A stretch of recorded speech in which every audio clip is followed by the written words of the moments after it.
Bonjour à tous, bienvenue sur My Way Finance. Aujourd'hui, une nouvelle vidéo dans laquelle j'ai un invité un petit peu particulier car j'espère que cet invité vous ressemble. Vous allez apprendre énormément de choses sur son parcours crypto et sur le bull run qu'il va vivre. J'ai nommé Melvin. Bonjour Melvin. Bonjour Hervé, comment tu vas? Ça va. Eh bien, sois le bienvenu sur My Way Finance. Merci pour l'invitation. C'est avec grand plaisir.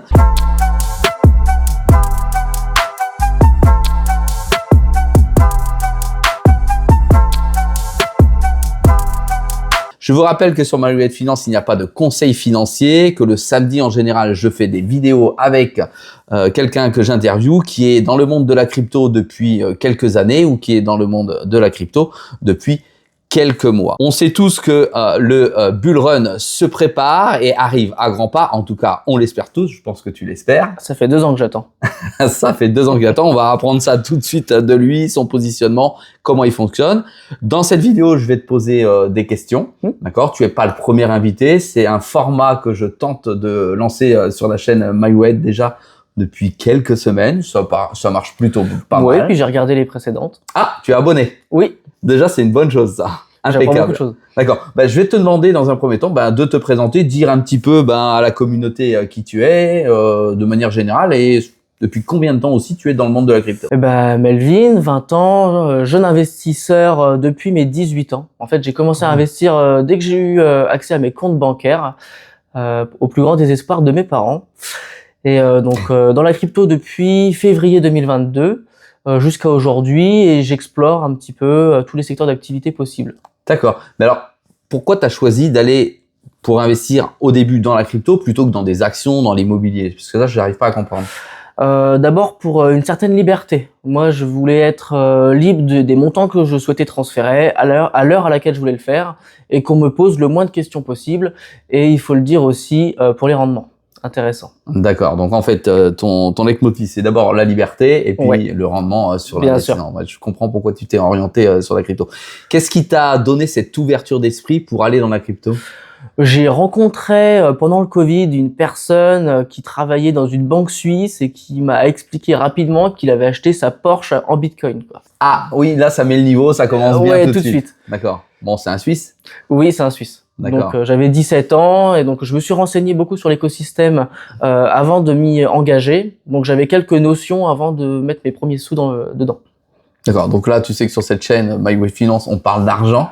Allez. Donc effectivement, et puis tout le monde aimerait bien connaître un petit peu plus ton parcours. Donc quel est le premier jeton ou la première crypto sur laquelle tu as posé quelques euros? Le CRO de crypto.com. Le CRO. Ouais, j'avais regardé un petit peu, je me suis tout de suite renseigné sur les cartes. Et étant utilisateur de Spotify, j'ai vu qu'on avait des avantages à obtenir la carte RAID. On avait 6 mois de remboursé, donc je me suis dit allez, je me lance. Et donc il fallait stacker l'équivalent de 300 ou 3000 CRO pour avoir ces avantages. Donc tu as possédé l'ACB Visa CRO qui est rouge métallique. Oui, c'est ça. J'ai toujours d'ailleurs. Ah d'accord. Parce que j'en ai parlé dans d'autres vidéos et quand tu as eu cette CB, tu avais un cashback de 1 ou 2%, je crois. Oh, c'était même 3 à l'époque. 3. Ouais. D'accord. Alors moi, j'ai des personnes de la communauté et ils vont se reconnaître. Lorsque sur crypto.com, ils ont changé leur système marketing, tu as dû le vivre. Est-ce que ça t'a énervé? Je trouve que ça manquait de transparence parce qu'en fait, j'ai su qu'après que le remboursement de cet abonnement était que sur 6 mois. Donc moi qui l'avais pris dans l'optique de me dire je suis consommateur et ça va être remboursé toute l'année, pas du tout. D'accord. Donc je suis parti après. D'accord. Moi j'en ai effectivement des abonnés qui ont fait des trous avec la perceuse dessus, qui me les ont envoyés. Tiens, la carte, elle est pourrie, on veut plus en entendre parler. Puis l'interface est pas terrible non plus. Oui, c'est pas faux. Par contre, c'est quand même un gros mastodonte aux États-Unis, il est énormément présent et je sais plus d'ailleurs, il faut me le mettre en commentaire si toi tu t'en souviens. Ils sponsorisent, je crois, un stade ou quelque chose déjà, comme ça dans le baseball. Déjà, ils sont sponsors de l'UFC. L'UFC, c'est l'UFC, d'accord. l'UFC, ouais. D'accord, très bien. T'as fait de l'argent avec le CRO quand même? Le jeton, il est monté, descendu? Très peu. En fait, mais je crois que j'en ai même perdu un petit peu parce que j'ai commencé à l'acheter. Il devait être à 40 centimes. Et donc là, il doit être autour des 6 centimes. Alors, donc ça fait longtemps que je suis sorti, mais j'ai pas gagné beaucoup. De toute façon, c'est le cœur, tu sais, c'est quand tu vas à l'hôpital, on mesure ton cœur, ça monte, ça descend, c'est une catastrophe. Ouais, ça fait que de descendre, hein, donc. Ouais, exactement. Alors, ton second jeton? Ça devait être le Bitcoin quand même. Parce que c'est la première crypto j'ai découvert la crypto via Bitcoin. Donc c'est celle sur laquelle je me suis basé après, par la suite. D'accord. Et alors, dans ton premier Bitcoin, Bitcoin ou partie de Bitcoin. Poussière de Bitcoin. Ouais. Alors, t'es Satoshi. Oui. T'es Satoshi. Tu les as achetés à combien? Quelle était la valeur, en fait, du BTC quand t'as commencé? Mes tout premiers Satoshi, je les ai eu autour des 56 000 $. D'accord. Parce qu'en fait, t'as commencé la crypto en plein bear market. En descente, ouais. En descente, ouais, ça descendait. Donc, c'est risqué. J'ai eu 56, 45, 37, 22. Et après, j'ai perdu un petit peu confiance en l'écosystème et je me suis dit stop, j'arrête d'acheter. D'accord. Ouais, bah, ça peut se comprendre. Mais t'as perdu donc de l'argent dans J'ai pas perdu parce que j'ai pas vendu. D'accord. Donc je les ai toujours. Oui. Et maintenant, j'ai changé ma méthode d'investissement. Je DCA toutes les semaines sur le BTC. Et je suis remonté à un prix d'achat autour des 36 000 $. Donc, ton prix d'achat aujourd'hui du BTC est à 36 000. Aujourd'hui, à l'heure à laquelle on tourne la vidéo, pour te donner un ordre d'idée, il est à 64 000, 66 000 $. C'est ça aussi. D'accord. Et là, on attend qu'il pète la résistance pour aller partir to the moon. Ça fait 2 ans que j'entends parler du bull market. Ça sera mon premier, ouais. S'il arrive. Ou pas. Imagine, il n'arrive pas. Bah, heureusement qu'il y a quand même quelques projets pour s'occuper en attendant le BTC. Oui, c'est vrai qu'il y a déjà des projets qui ont bien grimpé depuis déjà plusieurs mois. Est-ce que toi, tu en as en portefeuille? J'ai du The Graph, très prometteur. Ah, le GRT, mais tu sais que je suis fan de The Graph. Ben, je me suis inspiré de votre vidéo. D'accord, ok. Le Caspa pour le minage. Quand même. Excellent. Je m'y suis mis au minage. Ah, tu fais du minage? Ah bah vas-y, parle-en à la communauté, ça c'est intéressant. Je peux donner le nom de la plateforme? Oui, aucun problème. Sur Circle H, voilà. J'avais entendu beaucoup de choses sur le minage. Certaines cryptos avaient des rendements plus ou moins élevés. Le Bitcoin est de plus en plus difficile à miner dans le temps. Avec le passage de l'Ether en proof of stake en work. Non, c'est l'inverse. C'est un proof of work qui est passé en proof of stake. Voilà, donc on pouvait plus miner d'Ether. C'est ça. Donc je voulais me lancer sur une crypto qui avait un petit peu plus de potentiel que ce qu'on peut voir sur le net. Ouais, bah, le projet Caspa, franchement, c'est un très très bon projet. J'ai beaucoup de Caspa perso. La communauté le voit dans mes vidéos. Je rappelle d'ailleurs mon premier TP, il est à $1 sur le CAS. Et le deuxième est très prometteur aussi. Le deuxième est très prometteur, mais à mon avis, il va falloir attendre un petit peu plus longtemps. Moi, je suis là pour le long terme. D'accord. Je sais pas s'il y en aura encore un autre cycle. Enfin, c'est cyclique tous les 4 ans. Je suis là pour 2028, 9, 30. Il n'y a pas de souci. Ah, d'accord. Donc ton CAS, tu le mines? Oui. Mais comment tu sécurises alors ton CAS et tes crypto-monnaies de manière générale? À l'heure actuelle, j'ai 90% de mon portefeuille sur un exchange centralisé. D'accord. J'ai une ledger que j'ai vidée. Oui. Que j'avais mes bitcoins dessus et j'en ai transformé une partie en altcoin justement pour préparer ce bull run. Non, mais c'est ça, il y en a plusieurs qui ont cette stratégie-là. Ils ont gardé pendant le bear market du BTC, ils ont attendu qu'il remonte à la résistance et ils liquident progressivement du BTC pour avoir de la liquidité et rentrer sur les altcoins. C'est comme ça que tu fonctionnes? Oui, j'avais un portefeuille assez bon père de famille au début. Oui, et je prends de plus en plus de risques avec soit ça paye ou non. Mais c'est sage. Si on se dit que là on arrive dans le bull run, c'est sage d'avoir liquidé un petit peu de BTC. Il y en a qui vont pas aimer, mais c'est la réalité. C'est sage quand il y aura une hausse. Pour le moment, j'en sais rien. D'accord. C'est vrai, tu me remets dans mes buts. C'est vrai, tu as raison. Bon allez, t'as vécu des choses à mon avis extraordinaires. On en a parlé en coulisses avant de tourner la vidéo. Oui. Je crois que t'as des anecdotes croustillantes sur des choses intéressantes et moins intéressantes. Ah, j'ai du gain et j'ai des pertes, ouais. D'accord. Bah, vas-y, je te laisse raconter des petites anecdotes parce que je pense que tout le monde aime bien les anecdotes. Je suis un grand impatient. Donc j'ai vendu énormément de crypto-monnaies trop tôt. Pour donner un ordre d'idée, j'ai acheté du NIR Protocol à $1,30 que j'ai dû vendre à 1,70, 1,80 et aujourd'hui il est presque à 5 quoi.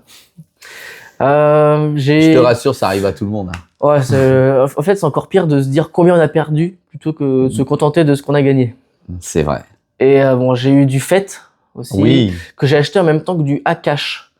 Ça, je les ai eus mi-2023, il me semble. Il y a une grosse entreprise asiatique qui a fermé et on a vécu à un 30 ou 40%, une grosse bougie en une nuit. Je dormais pas, donc j'étais sur le marché. Je me suis dit, il y a quelque chose à faire. Donc j'ai acheté FET et Akash. FET autour des 17 centimes, il me semble. C'est beau ça. Et Akash, pas beaucoup plus, 30 ou 40. Et bon, j'ai tout revendu à même pas $1, quoi. Alors qu'aujourd'hui, ça vaut 5 ou 6 fois le prix. C'est ça. Ouais, en fait, c'est l'impatience de faire du gain et on fait des conneries, quoi. C'est comme je n'ai pas l'habitude de multiplier mon capital par 2 ou par 3 en 1 ou 2 semaines, je me dis qu'en fait, c'est déjà super. Donc je sors. Mais c'est vrai, ça. C'est vrai. Et en fait, bah, si j'avais simplement acheté mes cryptos, fermé mon portefeuille et pour le rouvrir aujourd'hui, ah, je serais aux anges. Bon, je le suis déjà, mais beaucoup moins. En fait, si tu vis le bull run, effectivement, tu vas voir que tu vas relativiser et les pertes et les gains et tu vas te rendre compte que c'est démesuré, hein. Oui. Parce que c'est vrai, quand on gagne 10 ou 20% sur la crypto, on est heureux. Dans la réalité, c'est excellent. Ah, sur le marché traditionnel, si on a déjà 5% proposés par les institutions, c'est le bout du monde, quoi. C'est ça. Donc là, faire 1 x 1, x 2, c'est largement faisable rapidement. 1 x 5, c'est très confortable. 1 x 10, hein, ça m'est déjà arrivé. X 100, ça m'est déjà arrivé. Et faut le dire en discrétion, mais personne nous écoute. 1 x 1000, c'est déjà arrivé. Mais là, ça devient beaucoup plus rare. D'accord. Il faut être arrivé de manière précoce sur la crypto. Dans des ICO à l'époque, c'était possible. Bah, d'où l'importance d'avoir un bon réseau quand même dans l'écosystème. Et on comprend vite que premier arrivé, premier servi. C'est ça, c'est ça. Et est-ce que tu as des anecdotes sur donc des très belles réussites en crypto? J'ai une très belle réussite. Pour ceux qui connaissent, ça s'appelait le XPET. C'était un jeu lancé sur la plateforme Twitter. J'ai vu un mec du CTFR en parler. Il a dit, ça fait 3 jours que c'est sorti. Je me suis dit, soit je prends le train, soit je le rate. J'ai pas fait les choses à moitié. J'ai pris un bon 10% de mon portefeuille. Je posais 1 000 €. Voilà. Ah oui. Et en combien de temps? D'un coup. T'as mis 1 000 €, mais en combien de temps t'as fait le gain que tu vas annoncer? En une semaine. Oh, c'est beau ça. En une semaine, mes 1 000 € se sont transformés en 500 € par jour. Ah. Et ça a duré. À vos calculatrices. Ça a duré à peu près 2 semaines et demie, 3 semaines de gains comme ça par jour. 500 €. Et pourquoi t'es sorti? La peur, je maîtrisais pas. Je maîtrisais rien en fait. Je faisais, étant étudiant, je rentrais de mes journées de cours. Tous les matins, je retirais 500 $, quoi. En fait, il y avait une accélération du marché. Oui. Et moi, c'est nouveau pour moi. C'était sur Arbitrum, pour la petite info. Ouais. Donc, je découvrais encore le wallet MetaMask, les bridges, les changements de blockchain, etc. Et je maîtrisais pas. Donc, bon, maintenant, ça va mieux. C'est d'ailleurs, quand on fait des gains rapidement, on les perd rapidement. Mais bon, là, ça y est, ça fait donc 2-3 ans que tu es dans la crypto. La sagesse arrive? Oui, beaucoup plus. Je suis beaucoup plus stable émotionnellement parlant. Ouais, parce que ça, c'est une réalité. Il faut bien l'entendre. D'ailleurs, c'est tous mes invités ou si tu suis mes vidéos, il faut être posé psychologiquement. Il faut faire attention parce que le pire ennemi, c'est nous-mêmes vis-à-vis des réactions que l'on pourrait avoir face au marché. Alors, tu nous as dit que tu avais une ledger, que tu avais vidé la ledger. Ouais. Et tu as dit que tu utilisais aussi un exchange centralisé. Oui. Alors, c'est quel exchange? Bitpanda. D'accord. C'est un des plusieurs échanges que j'utilise. Ah, tu as plusieurs échanges. Oui. Tu peux citer les noms. Donc j'ai Bitpanda, BingX et KuCoin de temps en temps. D'accord. J'ai encore Binance et Crypto.com au cas où. Et là, je viens de m'installer MEX pour les jetons un petit peu plus low cap. Ouais, ça, c'est les folkloriques, les amuse-gueules. Ouais, j'ai entendu dire qu'il y avait des petites choses à faire en plein bull run, rentrer, sortir rapidement. Donc. D'accord. Oui, parce qu'effectivement, il y a des petits projets qui viennent dessus, parce que c'est un des échanges qui prend le moins ou qui demande le moins à l'entrée aux équipes qui lancent de jetons. C'est intéressant. Par contre, de toute façon, il est absolument pas régulé en Europe. Hein. Oui, c'est pas un de mes critères principaux. Eh ben, c'est bien ça. Donc aujourd'hui, qu'est-ce que tu attends concrètement du bull run? Ça, c'est la question qu'il faut absolument. On souhaite avoir la réponse. C'est mes objectifs après ou le montant pendant? Ah ben, tu peux parler de montant. Tu sais, tout le monde ici, on parle librement des montants sur la chaîne. Donc, tu peux nous donner le montant, tu peux nous donner tes objectifs. Vas-y, je te laisse libre. Donc, avec les pertes subies dues à des petites bêtises, il me reste l'équivalent entre 10 et 15 000 € de capital en crypto. 50 000 € à la fin. Oui. Ça serait vraiment très sympa. 100 000, je retire 90% de mon portefeuille. Je vends. D'accord. Et quand tu dis que tu le vends, tu le retires, ça veut dire tu transformes comment, en quoi? En USDT, en stablecoin. D'accord. Voilà, ma stratégie n'est pas encore définie. Comme ça va être mon premier, j'attends de voir aussi comment je vais réagir. Oui. On dit toujours que c'est plus compliqué de vendre que d'acheter. C'est ça. Donc voilà, j'attends, j'espère être bien entouré au moment venu. D'accord, très bien. Alors, est-ce que tu peux nous dire ce que tu as dans ton portefeuille pour peut-être atteindre 50 000, peut-être atteindre 90 000, je sais pas. J'ai 40% de CKB, le Nervos Network. Ah oui. Je dois être à 400 000 jetons. D'accord. Donc j'ai à peu près 16 000 GRT aussi, en stacking sur Bitpanda, Ah oui. à 7%. Ouais, le stacking te protège en plus. Oui, un petit peu. Ouais, Et, c'est bien ça. bon, 7%, ça me va. Et ce que j'adore chez Bitpanda, c'est le retrait, l'unstack instantané. Ouais. Il n'y a pas le délai de la blockchain. Et j'ai une petite partie en Bitcoin aussi, que j'utilise Bitstack pour mon DCA au passage. Du Caspa que je mine. Donc je vais faire en sorte que mes virements de minage atterrissent sur un wallet, un cold wallet. Comme ça, je m'en occupe plus. Et puis c'est principalement les 3 grosses cryptos qui me restent. D'accord. J'ai appris avec le temps et l'expérience que ça servait à rien d'en avoir 15 ou 20 Oui. et que les performances étaient meilleures sur entre 3 et 5. Voilà, ben, là, tu as quand même parlé de plusieurs cryptos.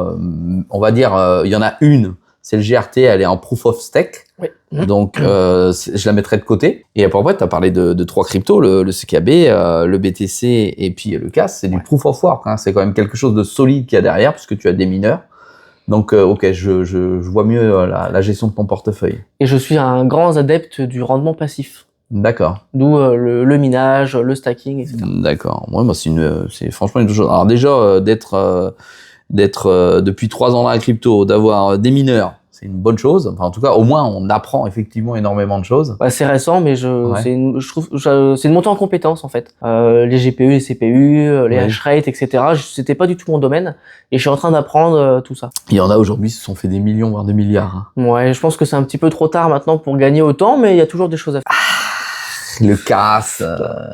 Personnellement, tu le sais, si tu suis la chaîne, ça fait déjà depuis à peu près 8 ans que je fais du minage de BTC. Oui.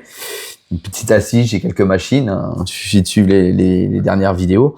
Et je peux te dire que le CAS, la Lithium, le CKB, ben pourquoi pas. Bon, pas tout de suite. Il fallait rentrer peut-être il y a 6 mois, 1 an. Mais oui, il y a quelque chose à faire. On est quand même toujours early. Oui, bah par rapport à la grande majorité, oui, effectivement. Une bonne chose. Voilà. Voilà. Est-ce que tu souhaites ajouter quelque chose dans cette interview? Même quand vous connaissez les erreurs à ne pas faire, toujours investir ce que vous êtes prêt à perdre, parce que quand vous êtes en train de la faire, vous n'avez pas le recul nécessaire pour vous dire que vous êtes dedans. Donc toujours allouer une certaine partie de son capital à un nouveau projet, une nouvelle position, toujours peut-être un petit peu de gambling pour ceux qui sont adeptes des émotions et de l'adrénaline. Mais voilà, toujours bien répartir son portefeuille aussi sur plusieurs exchanges, sur plusieurs portefeuilles. Voilà, la diversification reste quand même un mot-clé dans cet écosystème. Merci Melvin. Au plaisir, merci pour l'invitation. Sur ces belles paroles et ces paroles de sagesse de Melvin, je vous remercie d'avoir suivi cette vidéo. N'hésitez pas à vous abonner, ça fait toujours plaisir. Un petit pouce bleu et des commentaires si vous avez des questions à poser à Melvin ou à moi concernant ce qui s'est passé dans cette vidéo. Salut. À bientôt.